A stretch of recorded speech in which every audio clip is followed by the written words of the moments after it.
Labour and lying. Talk about a match made in heaven. Honestly, it's mind-boggling why anyone still listens to their endless promises. Yet, here they are, front and centre, giving interviews like they've got it all figured out. Today, we're diving into Rachel Reeves's latest interview, where she's caught in yet another lie. She stumbles, stutters, and let's just say, it's painful to watch. We're not only reacting to this juicy footage, but also catching up on the latest political twists and turns from across the UK. So make yourself comfortable, and if you haven't already, smash that like button, subscribe to the channel, and join our growing community. Trust me, you don't want to miss out on this kind of content. Alright, let's get to the main event. If you're not familiar with Rachel Reeves, she's been one of Labour's more prominent voices lately, trying to come across as the voice of reason. But in this latest interview, things aren't going so smoothly. Here's a throwback to June 11th, when she confidently declared that she didn't need to be Chancellor to know that the government had made a mess of public finances. She promised no new taxes, only growth, as if saying it would magically make it happen. But now,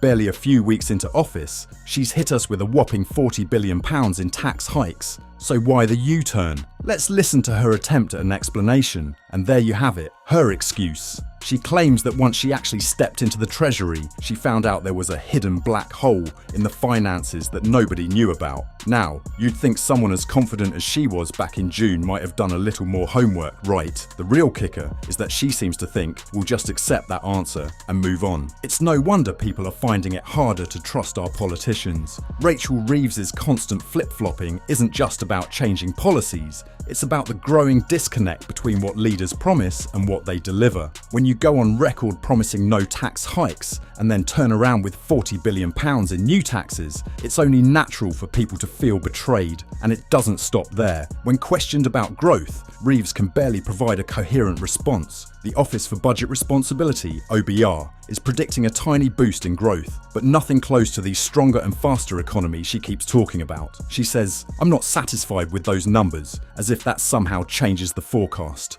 The truth is, her policies haven't shown any concrete steps toward meaningful growth. Instead, it's all empty rhetoric and vague promises. But hey, let's not pretend that Labour is the only party facing backlash. The Conservative Party isn't exactly a picture of stability right now. We just saw the end of their leadership contest, and Keir Starmer barely scraped through with the lowest voter turnout ever. Let's break down these numbers, because they're not just low, they're record-breakingly low.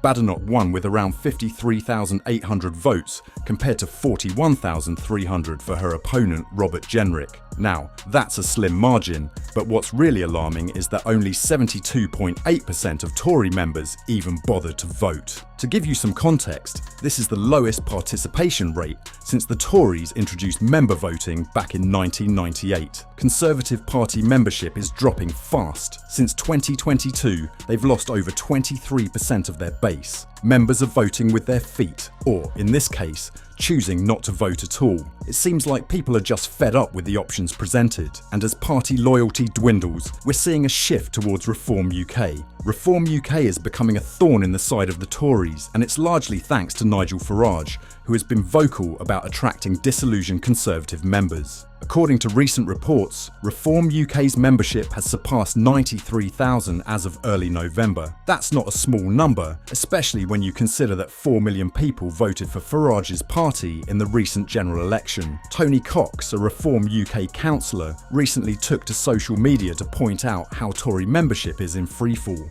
He's not wrong, the stats are clear. Reform UK has grown, while the Tories seem to be shrinking. So where does that leave Keir Starmer? Well, she's got her work cut out for her. She promised to bring the Conservatives back to their roots, but with Reform UK snapping at their heels, she'll need to move fast. She's already committed to staying in the European Convention on Human Rights, ECHR, which doesn't sit well with a lot of Conservatives who want to see stricter immigration controls. So, it's a delicate balance she's trying to strike. Interestingly, recent polls show that a lot of people actually thought Robert Jenrick would make a better Prime Minister than Badenoch. When polled, 12% of respondents felt Jenrick would be a better fit, compared to only 10% for Badenoch. And for those comparing her to Labour's Keir Starmer, she's trailing there too. And it gets even more bleak. Over half of voters in a recent survey think the Tory party is either not very relevant or entirely irrelevant in today's political landscape. Just let that sink in for a moment. A party that was once synonymous with British conservatism now finds itself fighting for relevance. So, what's your take on all this? Is Rachel Reeves right to blame a hidden black hole for her backpedaling? And do you think Kemi Badenoch can steer the Conservative Party back to prominence? Or is Reform UK the new powerhouse on the right?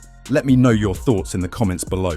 Thanks for sticking around to the end. Don't forget to like this video, subscribe for more deep dives into British politics. Until next time, stay informed and take care. Labour's Rachel Reeves is under fire after her recent interview exposed an apparent reversal on tax promises. Just a few months ago, she confidently declared there would be no new taxes, vowing to focus only on growth. This stance created high hopes for many, especially those weary of rising costs. However, in a sudden turn, Reeves has now introduced a staggering £40 billion in new tax hikes. Her explanation: she claims to have discovered a hidden black hole in the finances upon entering the Treasury, a financial gap that wasn't visible from the outside. This excuse is wearing thin for many, as it appears to be a fallback for politicians caught off guard. Given her bold statements from earlier this year, it's hard for the public to accept that she was unaware of the state of the finances. This has sparked distrust, highlighting the growing disconnect between political promises and actions, leaving people feeling misled. Reeves's tax reversal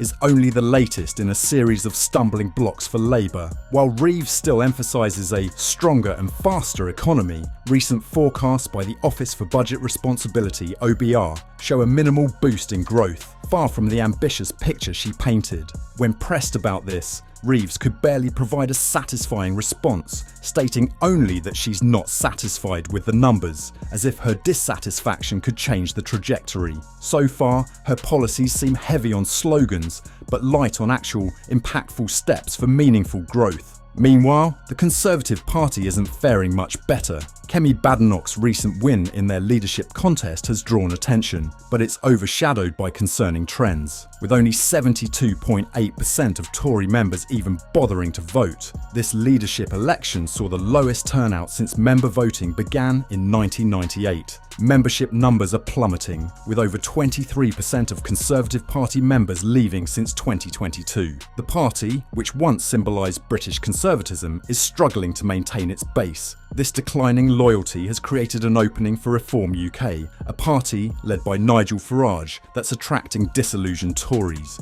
Reform UK now boasts a membership of over 93,000, bolstered by frustration with the Tories' current direction. Badenoch herself faces unique challenges. She's committed to staying in the European Convention on Human Rights, ECHR, a stance that many traditional Conservatives don't support, as they're seeking stricter immigration controls. This balancing act between retaining party principles and appealing to a shifting voter base is an uphill battle. Interestingly, recent polling suggests that a significant portion of the public actually preferred her rival, Robert Jenrick, as a potential leader. Polls showed 12% favouring Jenrick as a better Prime Minister candidate, while only 10% felt Badenoch was the right choice. When compared to Labour's Keir Starmer, Badenoch trails even further. The challenges for the Tories are compounded by public sentiment. Recent surveys reveal that over half of voters see the Conservative Party as either not very relevant or entirely irrelevant in today's political landscape. This disillusionment has opened the door for Reform UK to position itself as a serious contender. Farage has leveraged this frustration, drawing defecting Conservatives to his side and promising a fresh start for the right-wing base. So what's your take? Was Reeves justified in blaming a hidden black hole for her sudden tax hike? Or does this expose a deeper issue within Labour? And can Badenoch revitalise the Conservative Party? Or is Reform UK positioned to become the new powerhouse on the right? Let me know your thoughts in the comments.